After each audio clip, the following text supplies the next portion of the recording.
గిరిజన మహిళపై దాడి ఆరోపణలపై ఎమ్మెల్యే కొలిగిపూడి శ్రీనివాస్ నుంచి వివరణ తీసుకున్నట్టు టీడీపీ క్రమశిక్షణ కమిటీ సభ్యులు కొనకళ్ళ నారాయణ చెప్పారు.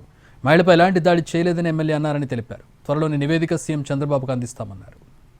తిరువూరు శాసనసభ్యులు కొలిగిపూడి శ్రీనివాసరావు గారి పైన బుక్యాస్ అంటే అనే ఒక రోడ్డు వివాదంలో ఆయన అక్కడ వారిని కొట్టారని, వారు పురుగు మందు తాగి ఆత్మహత్య ప్రయత్నం చేశారని అభియోగం వచ్చింది. దానిపైన శ్రీనివాసరావు గారిని పిలిచి ఎక్స్ప్లెనేషన్ అడగడం జరిగింది. ఆయన ఎక్స్ప్లెనేషన్ వివరణ ఇస్తూ ఆయన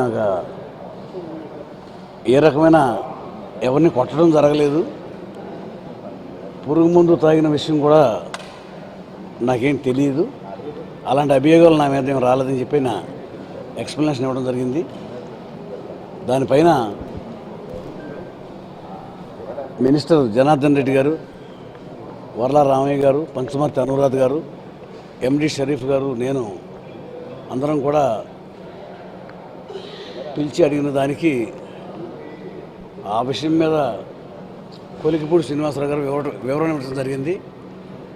అలాంటి సంఘటన ఏం జరగలేదని, తానేమి తన వల్ల అటువంటి ఆత్మహత్య ప్రయత్నం జరగలేదని చెప్పి ఆయన వివరణ ఇవ్వడం జరిగింది.